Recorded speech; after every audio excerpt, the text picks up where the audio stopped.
Welcome to my first ever trail race. 28 kilometers of steep climbs, muddy descents, river crossings, breathtaking views, and more than a few moments when I wondered what I had gotten myself into. It was exhausting, unpredictable, and completely unforgettable. This is how my first trail adventure unfolded. So it all began with the journey towards the racing venue. About a kilometer away from the event venue, we were stopped because apparently parking was so full already. So we had to park this far, as you can see from the many cars here in this video.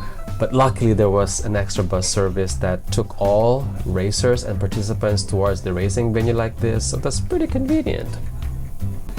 We arrived around past 12 midnight. We decided to come early because there are bound to be a lot of people at the racing venue, so we wanted an early check-in. I'm here with Mer and his partner Jen. I was also with Ate Riza, and now we've arrived at the race hall, and it's pretty hectic already. The vibe is already picking up. So part of the check-in process is to have our gears checked.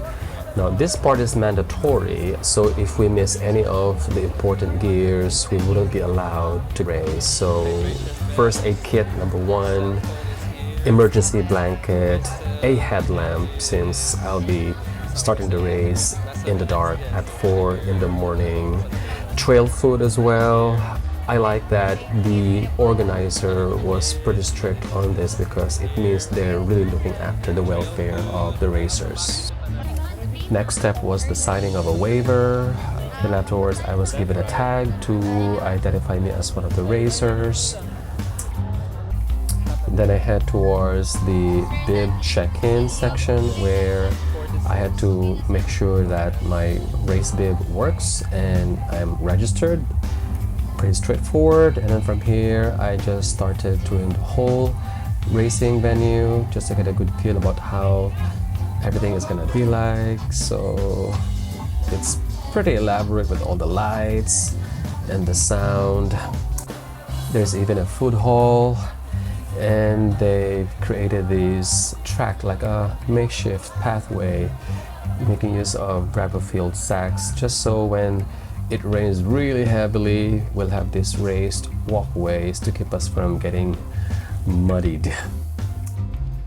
Back in the race hall, we checked out this 360 camera which is basically a rotating rig with some ring light, and you attach your phone to it. Still fun though. It's now past 2 a.m. and Jen and Mer have begun their 50k race already. Now it's time for me to prep. I've initially planned to wear a raceback shirt, but since I'm using a running vest, I'm afraid that I might have some chafing issues, so just to be safe, I decided to wear a full-on shirt instead.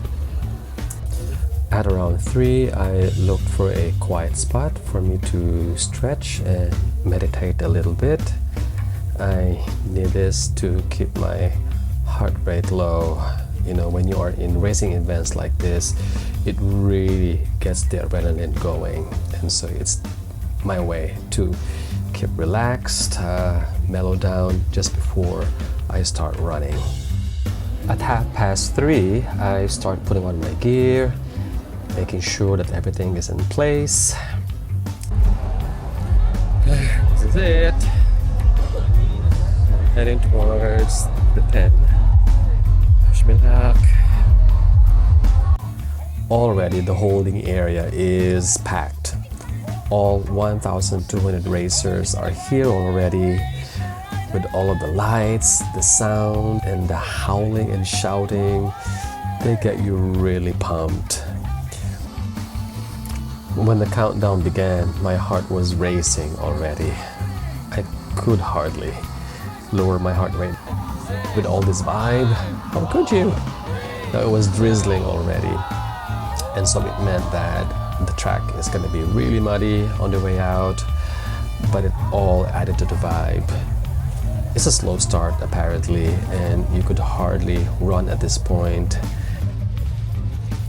The first 4 kilometers of this track is all concrete and uphill, so I've decided to conserve my energy and use much of it on trail itself. For the next hour or so, we start running on trail, mostly on farmlands and eventually into the forest. But because of the sheer number of runners in many parts of the track, we ran in single file. At around 5:30, we did our first river crossing, but this was quite fun because we did it on a hanging metal bridge. This swung a lot as we crossed it. I felt like a kid giggling here.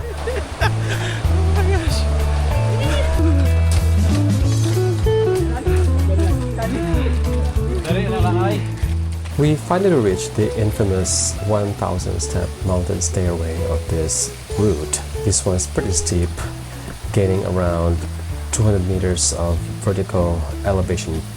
And again, because of the sheer number of runners, we ran on single file and only very few runners run past everybody else in this section. Those mountain steps lead us to a peak called Karilungan. I decided to take a brief rest here and have some photo taken of me on this popular platform. Being at the peak, I finally got a glimpse of the very popular Mount Talomo.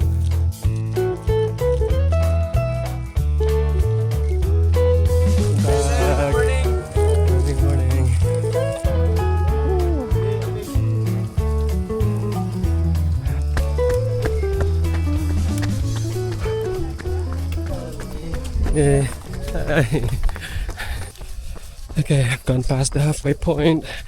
Ooh, here we go. Off-road again. Ooh. Yeah.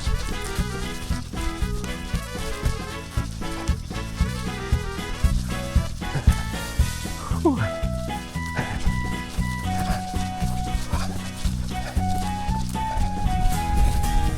Yeah. Ooh.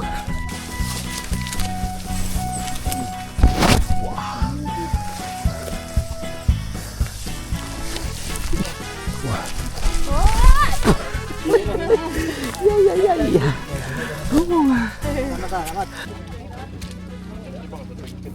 That was one big slip, but luckily no harm done.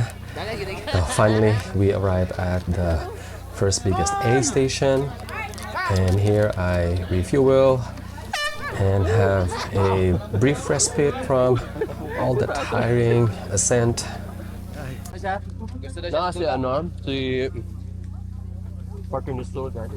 Si Marl, Si Marl. Okay. Tapos sa station sila, sabay silang Bernard. Okay. I cannot eat much though, so I just content myself with a few pieces of watermelon and some rice bun, and of course some water. I was good. Oh, what a treat! I needed that. 10K more to go. So this is my first time ever. Oh gosh, I'm enjoying it. Woo! So fun, look at that.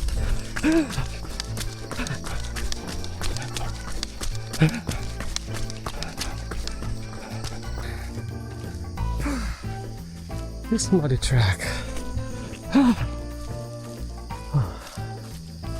This can sap your energy very, very quickly. But we're now kilometer 18, 7 kilometers more to go. Make it. I reached the beginning of the now popular Cacao Land, notorious for its technically challenging terrain because of its steepness and muddiness. I wish I had taken some footages here, but I was too busy not sleeping and injuring myself, so yeah.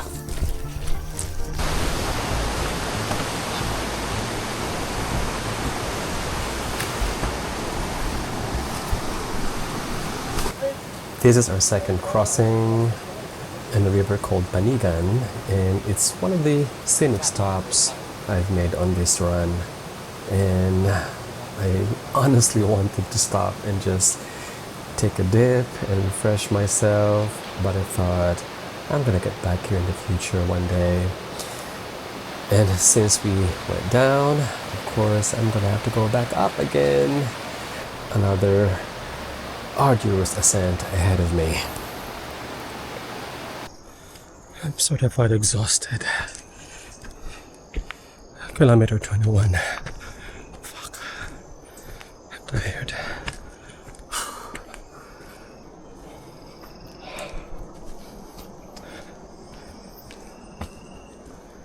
The houses signal to me that we're close to the final destination already. It kind of motivated me to just keep running from this point forward because most of the track is now flat and downhill. So, final stretch.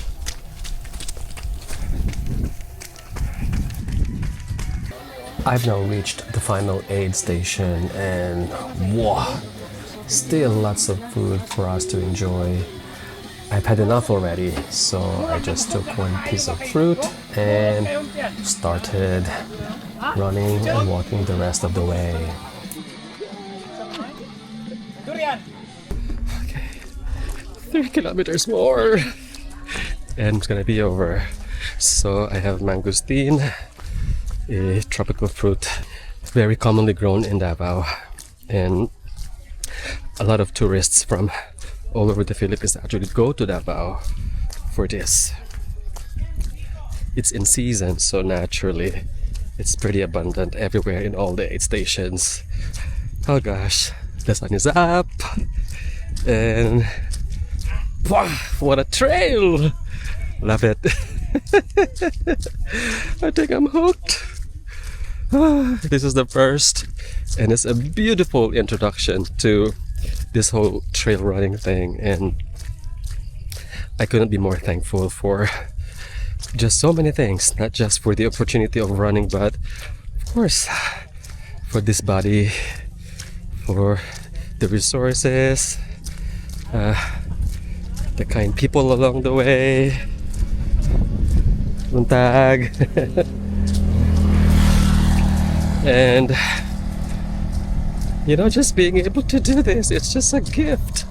I'm just taking my time.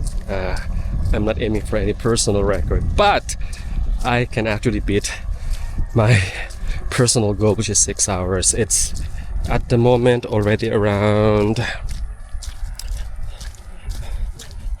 9:23. My target time is 10.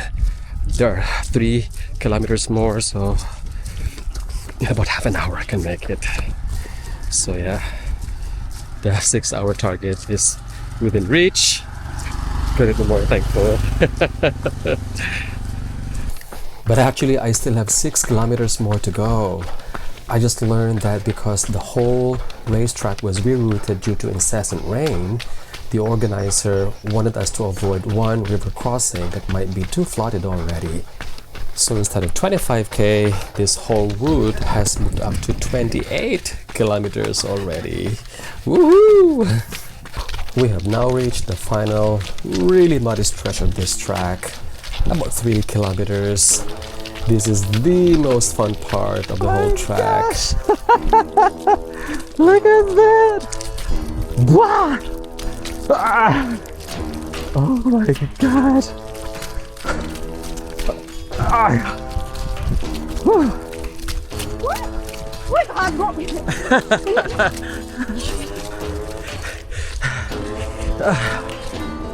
I can actually manage the mud, but it's just that all the mud sticks to the shoe becomes heavy, every step becomes harder and harder.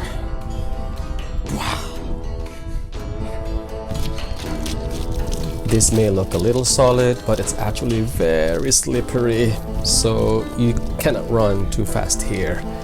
Instead, it's better to walk. So I'm easy. At this point, I was just like, what the heck? I'll just enjoy the moment and just sing my heart away. After all, it's a very scenic spot and the finish line is close. It's not every day I get to have this.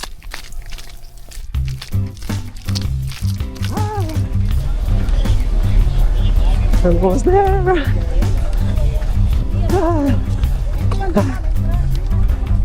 Thank you.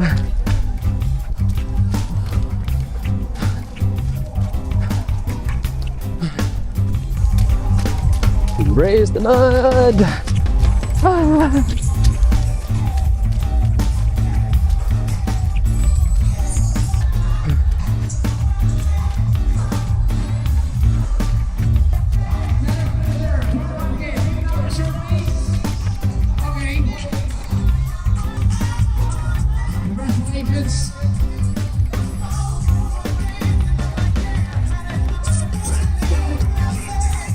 Wow.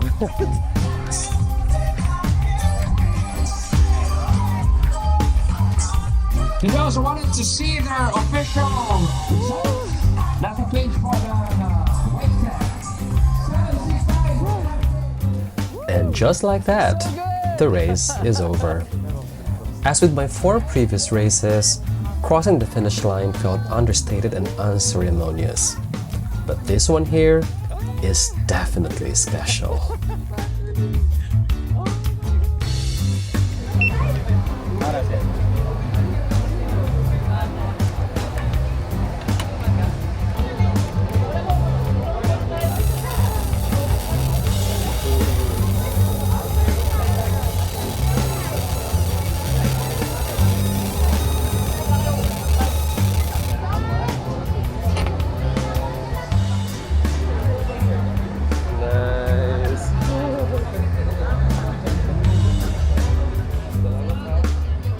After showering and freshening up, I just spent the rest of the time chilling with my Aunt Teresa at the race hall. Normally when races are over for me, I go straight home, but this time I decided to just enjoy the whole event, soak in the whole experience, and just have a chill time on a regular Sunday. I toured the kitchen where the racers' meals are prepared. God, I felt so hungry immediately.